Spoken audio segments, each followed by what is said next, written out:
আজ শুনবেন হুমায়ূন আহমেদের লেখা রোদন ভরা এ বসন্ত গল্পটির দ্বিতীয় পর্ব। আমি মিরু আপা। ওই লোকের কি টেলিফোন করার কথা? কারোরই টেলিফোন করার কথা না।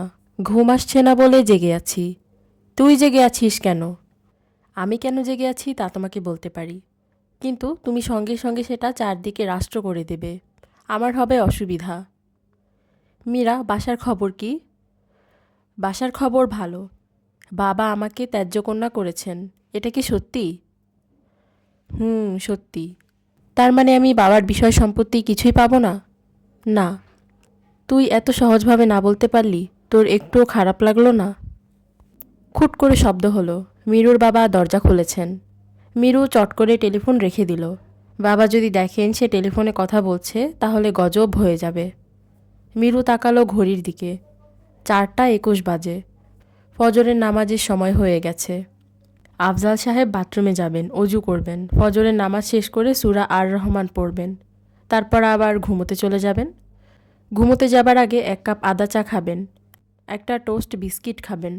এই চা তাকে বানিয়ে দেবেন মিরুর মা জাহেদা বানু। আজ আফজাল সাহেবের চা হবে না, কারণ জাহেদা বানু বাসায় নেই। তিনি ফুলবাড়িয়াতে গিয়েছেন, তার এক চাচাতো বোনের বিয়ে। বিয়ে সেরে ফিরতে ফিরতে আরও 2-1 দিন লাগবে। মিরু ঠিক করল সে যখন জেগেই আছে তখন তার বাবার রুটিনের ব্যতিক্রম করাবে না। 1 কাপ চা নিজেই বানিয়ে দেবে। বাবা নিশ্চয়ই অবাক হবেন, খানিকটা খুশিও হয়তো হবেন, তবে তিনি তা প্রকাশ করবেন না। এমন একটা ভাব ধরবেন যেন এরকমই হবার কথা। মেয়ে তাকে চা বানিয়ে দিচ্ছে, এতে খুশি হবার কিছুই নেই। এটা মেয়ের দায়িত্বের মধ্যেই পড়েছে। তিনি একবার জিজ্ঞেসও করবেন না, এত ভোরে তার মেয়ে জেগে আছে কেন? তার কি কোনো সমস্যা? মিরু চায়ের পানি গরম করেছে। একটা জিনিস সে বুঝতে পারছে না, তার বাবা চাটা কখন খান, সূরা আর রহমান পাঠ করার আগে না পরে? রান্নাঘরে শব্দ করে কে? বাবার গলা। গলাটা যেন কেমন অন্যরকম, অসুস্থ মানুষের চিকন গলা। দীর্ঘ বাক্য শেষ করার মতো দমও যেন নেই। মিরু বলল, বাবা আমি চা খাবে? চা বানিয়ে আনি? আফজাল সাহেব হাঁপানি রোগীর মতো হাঁপাতে হাঁপাতে বললেন, মা একটু এদিকে আয়। মিরু বাবার শোবার ঘরে ঢুকে হতভম্ব হয়ে গেল। বাবা জায়নামাজে আড়াআড়ি শুয়ে আছেন। তার মুখ দিয়ে ফেনার মতো কী যেন বের হচ্ছে। ডান হাত একটু পরে পরে কেঁপে কেঁপে উঠছে। মিরু হতভম্ব হয়ে বলল, কি হয়েছে বাবা? আফজাল সাহেব থেমে থেমে বললেন, মারা যাচ্ছি গো মা, মারা যাচ্ছি। বুকে ব্যথা, বুকে প্রচণ্ড ব্যথা। তিনি কথা শেষ করতে পারলেন না, গোঙ্গাতে লাগলেন। মিরু এখন কি করবে? জিতু মিয়া ছাড়া বাসায় পুরুষ মানুষ কেউ নেই। একতলায় বাড়িওয়ালা থাকেন। তারা দল বেঁধে আজমির শরীফ গিয়েছেন। বাড়িওয়ালার এক ভাগ্নেকে রেখে গেছেন বাড়ি পাহারা দেবার জন্য। সেই ভাগ্নে আধা পাগল, সারাদিন বারান্দায় মাথা নিচু করে বসে থাকে, মেঝের দিকে তাকিয়ে ফিকফিক করে হাসে। মিরু দৌড়ে টেলিফোন রিসিভার কানে নিল। ডায়াল টোন নেই। একটু আগেই সে কথা বলেছে, আর এখন ডায়াল টোন নেই, এর মানে কি? মিরু টেলিফোন রেখে বাবার কাছে গেল। আফজাল সাহেব বড় বড় নিঃশ্বাস নিচ্ছেন। মিরু বলল, বাবা খুব খারাপ লাগছে? তিনি জবাব দিলেন না। মিরু বাবাকে ফেলে রেখে আবার টেলিফোনের কাছে গেল। এমনও তো হতে পারে টেলিফোন ঠিক হয়ে গেছে। যে টেলিফোন কোনো কারণ ছাড়া হঠাৎ নষ্ট হয়, সেই টেলিফোন কোনো কারণ ছাড়া হঠাৎ কি ঠিকও হতে পারে না? মিরু ছুটে গিয়ে টেলিফোন রিসিভার কানে দিল। পো পো শব্দ হবার বদলে কেমন যেন ঝড় তুফানের শব্দ হচ্ছে। শো শো আওয়াজ, বৃষ্টির শব্দ। মিরু অনেকক্ষণ বুঝতেই পারল না যে বৃষ্টি বাদলার শব্দ টেলিফোন রিসিভার থেকে আসছে না, বাইরে ঝড় বৃষ্টি হচ্ছে সেই শব্দ।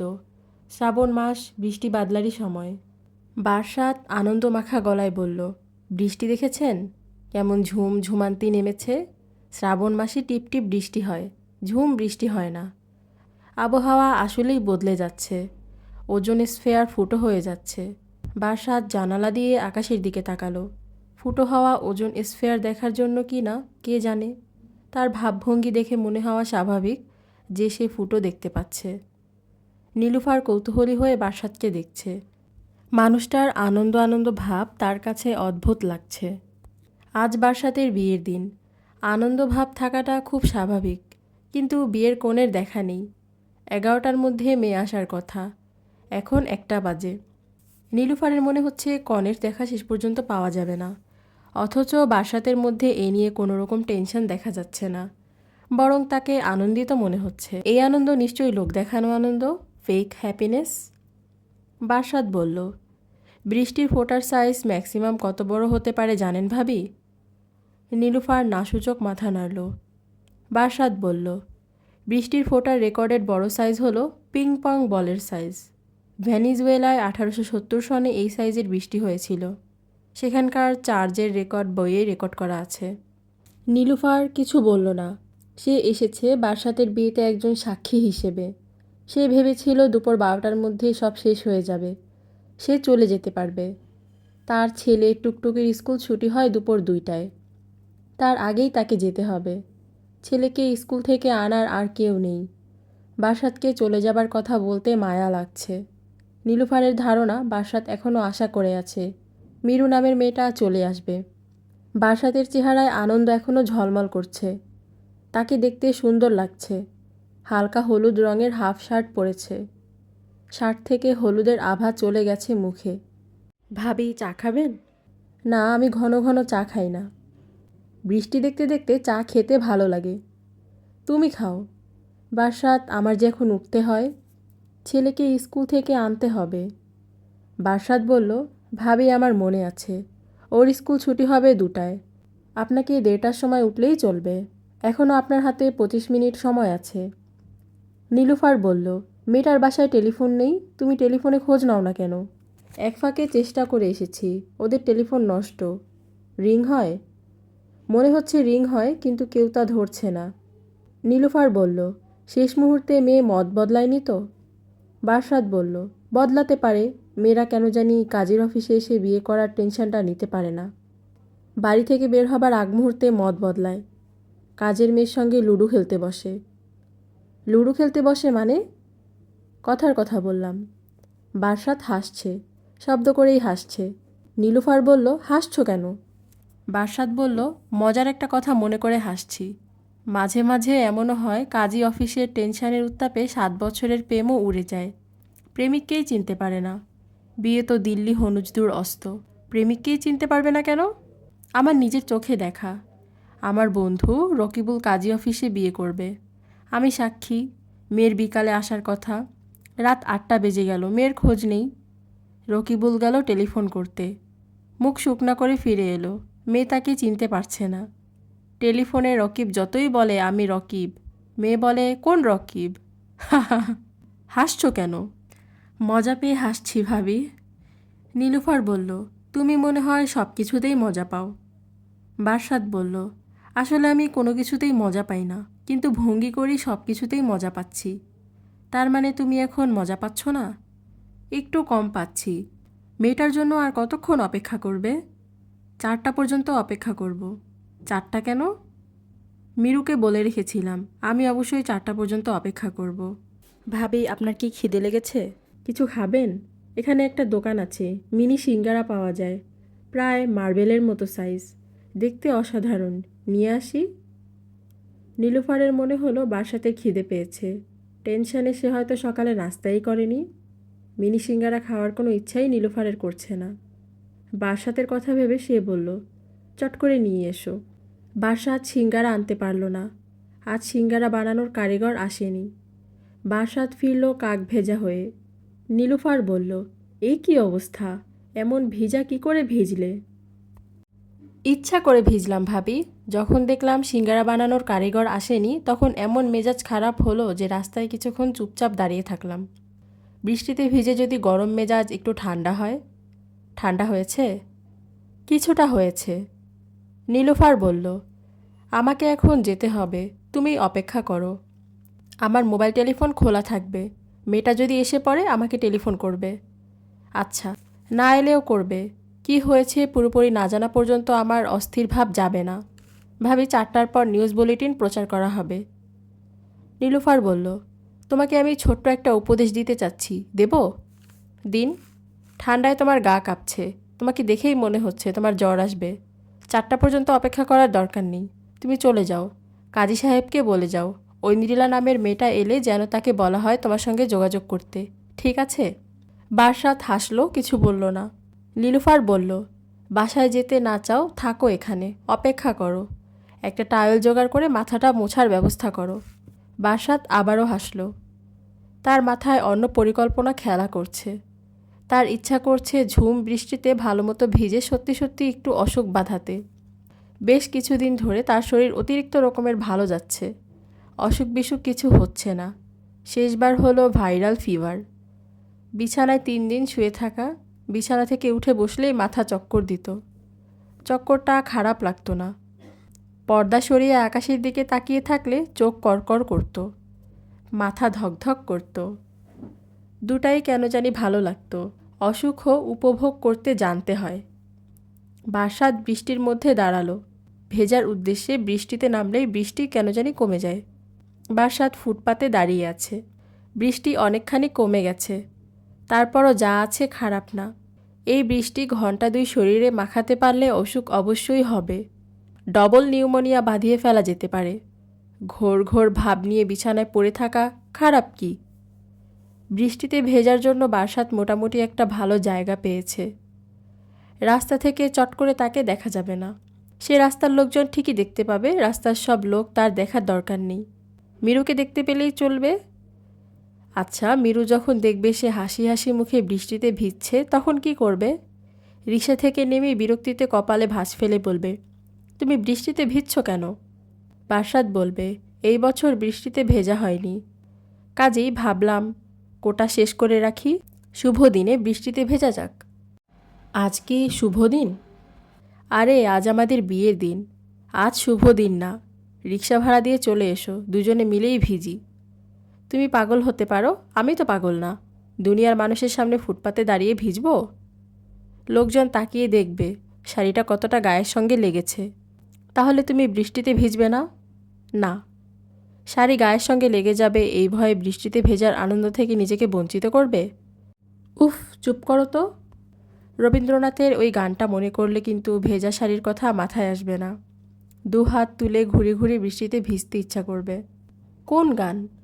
এসো করো স্নান নবধারা জলে, এসো নিপ বনে ছায়া বিথি তলে। বারসাত শোনো, তুমি অনেকদিন আমার সঙ্গে আছো ঠিকই, কিন্তু তুমি আমাকে সেই অর্থে চেনো না। আমার মধ্যে প্রকৃতি প্রেম নেই। বৃষ্টি দেখলেই আমার বৃষ্টিতে ভিজতে ইচ্ছা করে না। রেগে যাচ্ছ কেন? রাখছি না, তোমার নায়ক টাইপ কথা শুনে বিরক্ত হচ্ছি। তুমি কি জানো তুমি মানুষকে খুব বিরক্ত করতে পারো? জানি। বৃষ্টিতে ভেজার এই ঢংটা না করে তুমি কি দয়া করে রিকশায় উঠবে? তোমার সঙ্গে? হ্যাঁ, আমার সঙ্গে। তোমার নতুন শাড়ি ভিজে যাবে তো। ভিজুক, তুমি উঠে এসো। এখন উঠতে পারবো না, ছোট্ট একটা কাজ আছে, কাজটা শেষ করে উঠতে হবে। কী কাজ? নীলুফার নামের একটি মেয়েকে নিউজ বুলেটিন পাঠাতে হবে। তার মোবাইলে টেলিফোন করে জানাতে হবে যে তুমি এসেছো। বিয়েটা শেষ পর্যন্ত হচ্ছে। হাসছো কেন? হাসছি কারণ আমি আসিনি, আমাদের বিয়েও হচ্ছে না। আমার রিকশায় করে চলে আসার ব্যাপারটা পুরো কল্পনা। শুধু যে আমার ব্যাপারটাই কল্পনা তা না, বৃষ্টির ব্যাপারটাও কল্পনা। তাই নাকি? হ্যাঁ তাই। বৃষ্টি অনেকক্ষণ থেমে গেছে। আকাশে মেঘ কেটে গিয়ে রোদ পর্যন্ত উঠে গেছে। তুমি যদি একটু ডান দিকে সরে দাঁড়াও তাহলে তোমার গালে রোদ পড়বে। মিরু, তোমার হাতে কি ঘড়ি আছে? না, আমার হাতে ঘড়ি নেই। আমি কল্পনার মিরু। কল্পনার মিরু হাতে ঘড়ি পরে না, বাস্তবের মিরু পরে। ঘড়ি দিয়ে কি হবে? 4টা বাজছে কি না জানতে চাই। তোমার নিজের হাতে ঘড়ি আছে, ঘড়িটা দেখে সময় জেনে নাও। আমার ধারণা 4টার বেশি বাজে। বারসাত ঘড়ি দেখল, 4টা 25 বাজে। মিরুর জন্য আর অপেক্ষা করার দরকার নেই, এখন চলে যাওয়া যেতে পারে। একটা টেলিফোন নীলুফার ভাবিকে করতে হবে, উনি নিশ্চয়ই টেলিফোনের জন্য অপেক্ষা করে আছেন। হ্যালো ভাবি। হ্যাঁ, মিরু আসেনি। I am sorry to hear that. তুমি কোথায়? আমি এখনও কাজী অফিসের আশেপাশে। টেলিফোন শেষ করেই রওনা দেব। কোথায় রওনা দিবে? আমার দুঃসম্পর্কের এক মামার বাগান বাড়িতে। বাগান বাড়িতে 48 ঘন্টা কাটানোর অনুমতি নিয়েছিলাম, ওইখানে যাব। বাগান বাড়িটা কোথায়? কালিয়াকৈয়ের কাছে। আমি একটা সাজেশন দেই। দিন। একা একা কালিয়াকৈয়ের যাবার কোনো মানে হয় না। আজ কোথাও যাবার দরকার নেই, ঢাকাতেই থাকো, মিরু মেটার বাসায় যাও, খোঁজ নাও তার কি হয়েছে। তার কিছুই হয়নি, সে ভালো আছে, সে আমাকে মাথা থেকে ঝেড়ে ফেলেছে। এখন বাসায় গেলে দেখব সে তার মার সঙ্গে সাপলুডু খেলছে। উল্টোটাও তো হতে পারে, সে হয়তো কোনো সমস্যায় পড়েছে। তুমি আজ বাগান বাড়িতে যাবার আইডিয়াটা বাদ দাও। বাদ দিতে পারবো না, আমাকে যেতেই হবে। সেখানে 3 জন বেহালাবাদক ঠিক করা আছে, তারা আজ দুপুর থেকে বসে আছে। তোমার শরীর ঠিক আছে তো? তোমার কথাবার্তা কেমন যেন জড়ানো মনে হচ্ছে। শরীর ঠিক আছে। কালিয়াকৈর যাবার আগে কি আমার বাসা হয়ে যাবে? 1 কাপ চা খেয়ে যাবে? চেষ্টা করব। চেষ্টা না, চলে এসো, তোমাকে ইন্টারেস্টিং কিছু কথা বলবো। তোমার কালিয়াকৈর যাওয়া আমি আটকাচ্ছি না। তুমি যাও, তবে যাবার আগে আমার এখানে 1 কাপ চা খেয়ে যাও। ভাবি কটা বাজে বলতে পারবেন? আমার হাত ঘড়িটা কাজ করছে না, বৃষ্টিতে ভিজে নষ্ট হয়ে গেছে। এখন বাজছে 5টা 6। তুমি আসছো তো? বারসাত জবাব না দিয়ে টেলিফোন রেখে দিল। সে পরিষ্কার বুঝতে পারছে তার জ্বর এসেছে। এই জ্বর চট করে যাবার জ্বর না, জ্বর তাকে ভোগাবে, চিৎ করে বিছানায় ফেলবে। মিরু তার ছোট ফুপুর দিকে তাকিয়ে বলল, ফুপু কটা বাজে? সুলতানা বললেন 5টা 10 বাজে। মিরু বলল, ফুপু আমি এখন চলে যাব। সুলতানা অবাক হয়ে বললেন, তোর বাবার এই অবস্থা, তুই কোথায় চলে যাবি? তোর কি মাথা টাথা খারাপ হয়ে গেছে? মিরু বলল, বাবার অবস্থা এখন ভালো। ডাক্তাররা বলেছেন বিপদ কেটে গেছে। তোমরা সবাই চলে এসেছো, এখন আমার দরকার কি? তুই দেখি সত্যি সত্যি পাগল হয়ে গেছিস, তোর দরকার থাকবে না? তোমরা যা পারো করো। হাসপাতাল আমার পছন্দের জায়গা না। হাসপাতালে ঢুকলেই আমার দম বন্ধ হয়ে আসে। দম বন্ধ অবস্থায় অনেকক্ষণ আছি, এখন আমাকে যেতেই হবে। কোথায় যেতে হবে? মিরু স্বাভাবিক গলায় বলল, কাজী অফিসে যাব ফুপু, আজ আমার বিয়ে। সুলতানা বিরক্ত গলায় বললেন, সব সময় ঠাট্টা ফাজলামি করিস, এসব ভালো না। তোর ওপর দিয়ে খুব ধকল গেছে, বুঝতে পারছি, মাথা আউলিয়ে গেছে। যা কিছুক্ষণের জন্য ঘুরে আয়। নাসেরকে বলে দিচ্ছি, ও তোকে নামিয়ে দেবে। নাসেরটা আবার কে? নাসেরের সঙ্গে তো আজ ভোরেই 1 গাদা কথা বললি, এর মধ্যে ভুলে গেছিস তোর হয়েছে কি বলতো? মিরু ক্লান্ত গলায় বলল, ফুপু আমার কিচ্ছু হয়নি, আমি ভালো আছি। আর শোনো, আমাকে পৌঁছে দিতে হবে না, আমি রিক্সা নিয়ে যাব। নাসেরের গাড়ি আছে, তুই রিক্সা নিয়ে যাবি কেন? তুই আয় তো আমার সঙ্গে, তোকে গাড়িতে তুলে দিয়ে আসি। মিরু অদ্ভুত ভঙ্গিতে হাসল। সুলতানা বললেন, হাসছিস কেন? মিরু বলল, জানি না কেন হাসছি, মনে হয় আমার মাথা খারাপ হয়ে গেছে। সুলতানা বললেন, তুই এক কাজ কর, যেখানে যাবি আমাকে সঙ্গে করে নিয়ে যা। তোর ভাবভঙ্গি এলোমেলো, তোকে একা ছাড়া যাবে না। মিরু বলল, তুমি তোমার অসুস্থ ভাইকে ফেলে আমার সঙ্গে বেড়াতে বের হবে? নিজের ভাই মরে যাচ্ছে। সুলতানা বিরক্ত গলায় বললেন, মরে যাচ্ছে কি? কথা বলার স্টাইলটা তোর এরকম হয়ে যাচ্ছে কেন? তুই আমার চেয়ে ভালো জানিস যে ভাইজানের অবস্থা এখন ভালো, সব বিপদ কেটে গেছে। মিরু হাই তুলতে তুলতে বলল, ফুপু বেশি করে চিনি দিয়ে আমাকে 1 কাপ চা খাওয়াও, তারপর ডলে ডলে আমার মাথায় তেল দিয়ে দাও। সুলতানা অবাক হয়ে মিরুর দিকে তাকালেন। মিরু ফিক করে হেসে ফেলে বলল, তুমি কি ভাবছো আমার মাথা খারাপ হয়ে গেছে? তোমাকে হকচকিয়ে দেবার জন্য হঠাৎ চায়ের কথা বলেছি। আমার অবশ্য চা খেতে ইচ্ছা করছে, মাথায় তেল দিতেও ইচ্ছা করছে। ফুপু তুমি কি জানো, এই পৃথিবীতে তোমার চেয়ে ভালো করে কেউ মাথায় তেল দিতে পারে না। তেল দেবার পর চুলের গোছা ধরে তুমি যে টুকুস করে টান দাও, এক্কেবারে স্বর্গীয় টান। নাসেরকে বলে দিচ্ছি, ও তোকে ভালো কোনো রেস্টুরেন্টে চা খাইয়ে দেবে। মাথায় তেল দিয়ে দেবে না? সুলতানা হেসে ফেললেন। মিরু এমন মজা করে কথা বলে, না হেসে থাকা সম্ভব না। মিরু গম্ভীর গলায় বলল, আমি নাসের ফাসের কাউকে সঙ্গে নেব না। তোমার বোরকাটা খুলে তুমি কি আমাকে দিতে পারবে? সুলতানা ধমক দেবার ভঙ্গিতে তাকালেন। মিরু বলল, আমার এখন এমনভাবে যাওয়া উচিত যাতে কেউ আমাকে চিনতে না পারে। বোরকার অনেক উপকারিতা আছে। মিরু, বোরকা নিয়ে কোনো রসিকতা করবি না, এই রসিকতা আমার পছন্দ না। মিরু বলল, আচ্ছা যাও, তোমার এই মহান পোশাক নিয়ে আমি কোনো রসিকতা করব না, আমি এখন বিদায় হচ্ছি। তোর বাবার সঙ্গে দেখা করে যা। মিরু অনিচ্ছা সত্ত্বেও ইন্টেন্সিভ কেয়ার ইউনিটের ভিতরে ঢুকল। তার বাবার বিছানার সামনে দাঁড়ালো। আফজাল সাহেব ঘুমের ওষুধের কারণে সারাক্ষণই ঘুমোচ্ছেন। তারপরেও মিরু যখন বলল, বাবা আমি এখন যাচ্ছি, আফজাল সাহেব চোখ মেললেন এবং একটা হাত বাড়িয়ে দিলেন। হাত বাড়ানোর অর্থ হাত ধরা। মিরু হাত ধরল না, সহজ স্বাভাবিক গলায় বলল, বাবা আমি যাচ্ছি, তুমি রেস্ট নাও। আফজাল সাহেব বললেন, আচ্ছা গো মা। মিরু বলল, তোমার দুশ্চিন্তার এখন আর কিছু নেই। ঢাকা শহরে আমাদের যত আত্মীয় স্বজন আছেন সবাই চলে এসেছেন। আজ বিকেল থেকে ঢাকার বাইরের আত্মীয় স্বজনরা আসতে শুরু করবেন। তারা কেউই সহজে যাবে না। চিড়িয়াখানা, শিশু পার্ক, লালবাগের কেল্লা এইসব দেখে বেড়াবে। আফজাল সাহেব মেয়ের কথায় হেসে ফেললেন। কারো রসিকতায় তিনি কখনো হেসেছেন এমন উদাহরণ নেই। হার্ট অ্যাটাকের পর সম্ভবত তার মানসিকতায় কোনো পরিবর্তন হয়েছে। মিরুর কথা শুনে তিনি যে শুধু হাসলেন তা না, অনেকক্ষণ ধরে হাসলেন। মিরু বলল, বাবা তুমি ঘুমাও, ঘুমিয়ে ঘুমিয়ে হার্ট ঠিক করো, হার্টকে রেস্ট দাও। আফজাল সাহেব বললেন, তুই নিজেও রেস্ট নে, তোর উপর দিয়ে বিরাট ধকল গিয়েছে। বুকে ব্যথা ট্যাথা এসব তো এখন আর নেই। না মিরু শোন, তুই না থাকলে আজ আমি মরেই যেতাম রে মা। আফজাল সাহেবের চোখ দিয়ে পানি এসে গেল। তার ইচ্ছা করলো কিছুক্ষণ মেয়ের হাত ধরে থাকতে। তিনি আবারও ডান হাতটা মেয়ের দিকে বাড়ালেন। মিরু এমন ভাব করল যেন সে দেখতে পায়নি। হাত ধরাধরি নাটক করতে তার ইচ্ছা করছে না। নাসের নামের ভদ্রলোকের গাড়িতে করেই মিরু রওনা হয়েছে। ভদ্রলোক নিজেই গাড়ি চালাচ্ছেন, কাজেই মিরুকে বসতে হয়েছে ড্রাইভারের পাশের সিটে। এই ভদ্রলোক কে, তাদের কোন ধরনের আত্মীয় তা মিরু ধরতে পারছে না।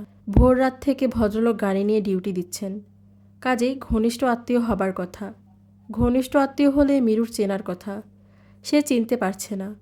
মিরুর মনে ক্ষীণ সন্দেহ, এই ভদ্রলোক কি সুলতানা ফুপুর ঠিক করা পাত্র, যার সঙ্গে মিরুর বিয়ে দেবার জন্য সুলতানা ফুপু প্রায় জীবন দিয়ে দিচ্ছেন?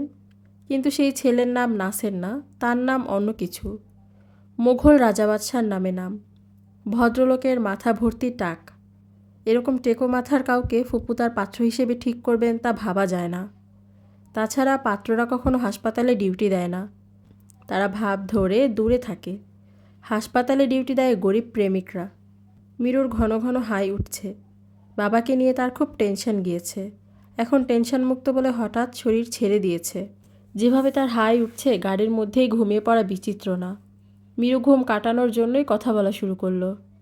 আপনার নামটা ভালো না, এটা কি আপনি জানেন? মানুষটা কথা শুনে হাসলো, তবে মিরুর দিকে তাকালো না। সামনের দিকে তাকিয়েই বলল, কেন ভালো না? নাসের নামের সঙ্গে টাকমাথা মানায় না। নাসের নাম শুনলে মনে হয় মানুষটার মাথা ভর্তি চুল। ও আচ্ছা, ওই নাম ছাড়া আপনার অন্য কোনো নাম নেই? আমার ডাকনাম জাহাঙ্গীর। মুঘল বাদশার নামে যে নাম, সেই নাম ডাকনাম হবে কেন? আপনার পোশাকি নাম হওয়া উচিত জাহাঙ্গীর, ডাকনাম নাসের। বাবা মা আদর করে ডাকবেন নাসু। আপনার সাজেশন আমার মনে থাকবে। ডাকনাম এবং পোশাকি নাম ইন্টারচেঞ্জ করার সুযোগ থাকলে করে ফেলব। আপনি কোথায় যাবেন বললে আমার গাড়ি চালাতে সুবিধা হয়।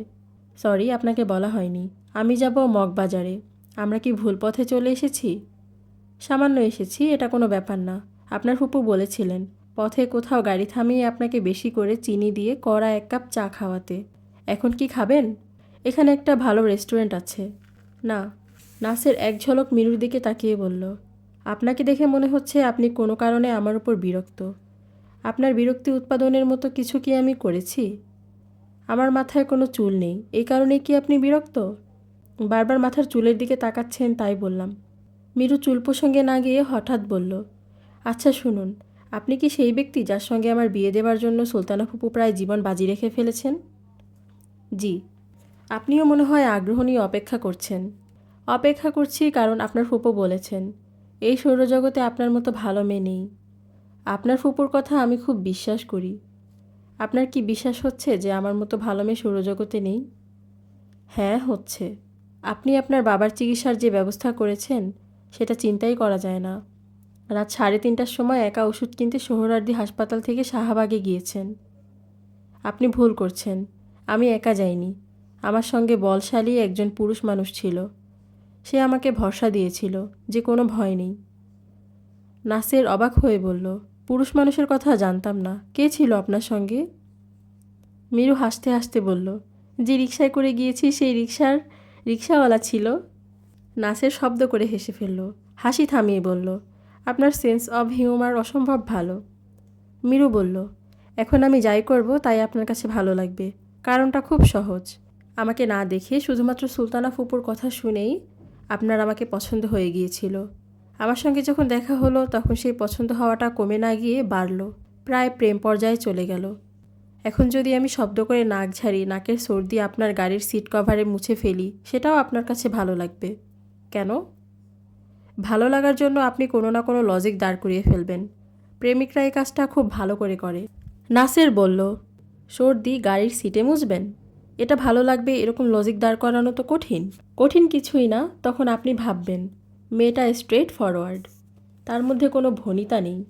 তার বিষয়ে কে কী ভাবলো তা নিয়ে এই মেয়ের মধ্যে কোনো মাথা ব্যথা নেই। কোনো দিকে না তাকিয়েই এই মেয়ে নির্বিকার ভঙ্গিতে সর্দি গাড়ির সিটে মুছে ফেলেছে। এক্সিলেন্ট, এরকম একটা মেয়েই তো আমি চাচ্ছিলাম। নাসের শব্দ করে হাসল। মিরু বলল, আপনার ভাবভঙ্গি দেখে মনে হচ্ছে আপনি খুব মজা পাচ্ছেন। নাসের বলল, হ্যাঁ মজা পাচ্ছি। মিরু বলল, আমি যখন মগবাজারে পৌঁছাবো তারপর থেকে আপনি আমার আর কোনো কর্মকাণ্ডে মজা পাবেন না, বরং আমার প্রতিটি কর্মকাণ্ডে বিরক্ত হবেন। নাসের বিস্মিত হয়ে বলল, কেন বলুন তো? মিরু বলল, কারণ আমি যাচ্ছি মগবাজার কাজী অফিসে। সেখানে আমার আজ গোপনে বিয়ে করার কথা। যার সঙ্গে বিয়ে হবার কথা তার নাম বারসাত। আমার যাবার কথা ছিল সকাল 11টায়। বাবার শরীর খারাপের কারণে যেতে পারিনি। আমার মনে হয় না বারসাত এখনও আমার জন্য বসে আছে। তারপরেও খোঁজ নেবার জন্য যাচ্ছি। এখন বলুন তো, আমাকে কি আপনার অসহ্য মনে হচ্ছে? নাসের বলল, না মনে হচ্ছে না। কিছুক্ষণ আগে আপনাকে যতটা ভালো লাগছিল এখন তার চেয়ে বেশি ভালো লাগছে। সত্যি বলছি, বারসাত সাহেব যদি থাকেন এবং আপনাদের বিয়েটা যদি হয়, তাহলে আমি বিয়ে সাক্ষী হিসেবে আমাকে অফার করব। বারসাতকে কাজী অফিসে পাওয়া গেল না। মিরু নাসেরকে সঙ্গে নিয়ে বারসাতের মেসে গেল। সেখানেও সে নেই। নাসের বলল, আপনাকে খুবই ক্লান্ত লাগছে, আসুন এক কাপ চা খাই। মিরু বলল, চলুন চা খাই। এখন মনে পড়েছে আমি দুপুরেও কিছু খাইনি, খিদের জন্যই মাথা ধরেছে। আমি আপনার মাথা ধরা সারিয়ে দেব। কিভাবে? খুব ভালো চা খাওয়াবো। তারপর আপনার মাথা ধরা না সারা পর্যন্ত আপনাকে গাড়িতে নিয়ে ঘুরব। মিরু চোখ বন্ধ করে ফেলল। মিরু কতক্ষণ পরে চোখ মেলল তা সে নিজেও জানে না। তার কাছে মনে হলো সে দীর্ঘ ঘুম দিয়ে জেগে উঠেছে। ঘুমের ভেতর নানা ধরনের স্বপ্ন সে দেখে ফেলেছে। ঘুমের মধ্যে গা ছমছমানো বিশেষ স্বপ্নও আছে। সে ক্লাসে বসে আছে, গায়ে শুধু পাতলা একটা চাদর, আর কিচ্ছু নেই। এই চাদরটাও আবার হাঁটুর উপরে রাখা। স্যার বললেন, এই যে চাদর গায়ে মেয়ে, আজকের ক্লাসের পড়া বুঝেছ? মিরু হ্যাঁ সূচক মাথা নাড়ল। তাহলে এক কাজ করো, বোর্ডে চলে এসো। বোর্ডে এসে সবাইকে বুঝিয়ে দাও। স্যার আমি বোর্ডে যেতে পারবো না, আমার একটু অসুবিধা আছে। কী অসুবিধা? সেটা স্যার বলতে পারবো না। কোনো অজুহাত শুনতে চাচ্ছি না। এসো বোর্ডে, এসো বলছি। মিরুর তখন ঘুম ভাঙল। সে দেখল গাড়ি রাস্তার ওপর থেমে আছে। গাড়ির ওপর মুষলধারে বৃষ্টি পড়ছে। নাসের নামের মানুষটা ড্রাইভারের সিটে ঝিম ধরে বসে আছে। নাসের হাসি মুখে বলল, ঘুম ভেঙেছে? মিরু বলল, আমরা কোথায়? নাসের বলল, আমরা রাস্তায়। রাস্তা কাটা ছিল, বৃষ্টির পানিতে পুরো রাস্তা ঢাকা। বুঝতে পারিনি, গাড়ি নিয়ে খাদে পড়ে গেছি। আপনি গভীর ঘুমে ছিলেন, কিচ্ছু বুঝতে পারেননি। আমাকে ডাকলেন না কেন? এত আরাম করে ঘুমোচ্ছিলেন, ডাকতে মায়া লাগলো। আমি কতক্ষণ ঘুমিয়েছি? 1 ঘন্টা 10 মিনিট।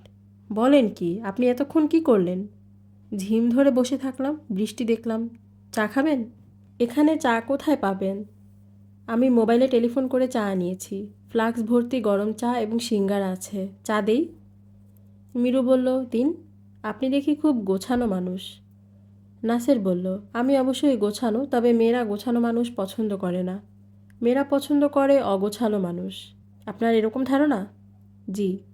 গাড়ি যখন খাদে পড়ল তখন যদি হইচই করে আপনার ঘুম ভাঙাতাম, খুব অস্থির হয়ে যেতাম, সেটা আপনার অনেক বেশি পছন্দ হতো। মিরু বলল, ঝুম বৃষ্টিতে গাড়িতে বসে গরম চা খাচ্ছি, সিঙ্গারা খাচ্ছি, এটা আমার বেশ পছন্দ হচ্ছে। চা খাবার পর আমরা কি গাড়িতে বসে থাকবো, নাকি গাড়ি খাদ থেকে ওঠানোর ব্যবস্থাও আপনি করে রেখেছেন? নাসের হাসি মুখে বলল, চা খাবার পর আপনাকে নিয়ে একটা মাইক্রোবাসে উঠব। মাইক্রোবাস আনানো হয়েছে। আমার লোকজন মাইক্রোবাসে বসে আছে। তারা এসে খাদে পড়া গাড়ি তুলবে। আমরা মাইক্রোবাস নিয়ে চলে যাব। মিরু ছোট্ট নিঃশ্বাস ফেলে বলল, আপনি ঠিকই বলেছেন, এত গোছানো মানুষ মেয়েরা পছন্দ করে না। যখন গরম চা খাচ্ছিলাম তখন আপনাকে ভালো লাগছিল। বিপদ থেকে উদ্ধারের সব ব্যবস্থা করে রেখেছেন শুনে আর ভালো লাগছে না। এখন আপনাকে রোবট রোবট লাগছে। নাসেরের অফিসের লোকজন ছাতা হাতে চলে এসেছে। মিরু কিছুক্ষণ ভুরু কুঁচকে তাদের দেখল। তারপর নাসেরের দিকে তাকিয়ে বলল, আমার কেন জানি গাড়ি থেকে নামতে ইচ্ছা করছে না। আমি কি আর এক কাপ চা খেয়ে তারপর নামতে পারি? অবশ্যই পারেন। নাসের কাপে চা ঢেলে এগিয়ে দিল। মিরু বলল, আপনাকে অন্যরকম লাগছে। কেন অন্যরকম লাগছে বুঝতে পারছি না। নাসের বলল, আমাকে অন্যরকম লাগছে কারণ আমি আমার টাক মাথা ঢেকে ফেলেছি, ক্যাপ পরেছি। মিরু বলল, আশ্চর্য, এই ব্যাপারটা আমি লক্ষ্য করলাম না কেন? নাসের বলল, আপনার পর্যবেক্ষণ শক্তি খুব ভালো বলে আপনি লক্ষ্য করেননি। যাদের পর্যবেক্ষণ শক্তি খুব ভালো তার প্রায় খুব কাছের জিনিস দেখতে ভুল করে। মিরু নাসেরের দিকে তাকিয়ে আছে। নাসের কি কোনো বিশেষ উদ্দেশ্য নিয়ে কথাগুলো বলেছে? সেরকম মনে হচ্ছে না, আবার কেন জানি মনে হচ্ছে। মিরু বলল, ভালো কথা, আপনি কি আমার নাম জানেন? আপনার নাম মিরু? মিরু আমার নাম ঠিকই আছে, কিন্তু এই নামটা আমার অপছন্দের। আমার পছন্দের নাম ঐন্দ্রিলা। আমার চা খাওয়া শেষ হয়েছে, এখন আমি নামব। নাসের বলল, আমরা কি আরেকবার বারসাত সাহেবের মেসে খোঁজ নিয়ে দেখব উনি ফিরেছেন কি না? মিরু ক্লান্ত গলায় বলল, না, আমি বাসায় যাব। আপনার মাথা ধরা কি কমেছে? হ্যাঁ, কমেছে। যেভাবে ভ্রু কুঁচকে আছেন মনে হচ্ছে না মাথা ধরা কমেছে। না কমলেও সমস্যা নেই। আমি চাচ্ছি না আপনি মাথা ধরা নিয়ে বাসায় যান। কি বলতে চাচ্ছেন পরিষ্কার করে বলুন। নাসের শান্ত গলায় বলল, আপনার সঙ্গে হয়তো আমার আর দেখা হবে না। আমাদের শেষ দেখায় হাইফেনের মতো থাকবে মাথা ব্যথা। এই হাইফেনটা না থাকলে হয় না? মিরু বলল, আমাকে বাসায় নামিয়ে দিন, আমার কথা বলতে ভালো লাগছে না।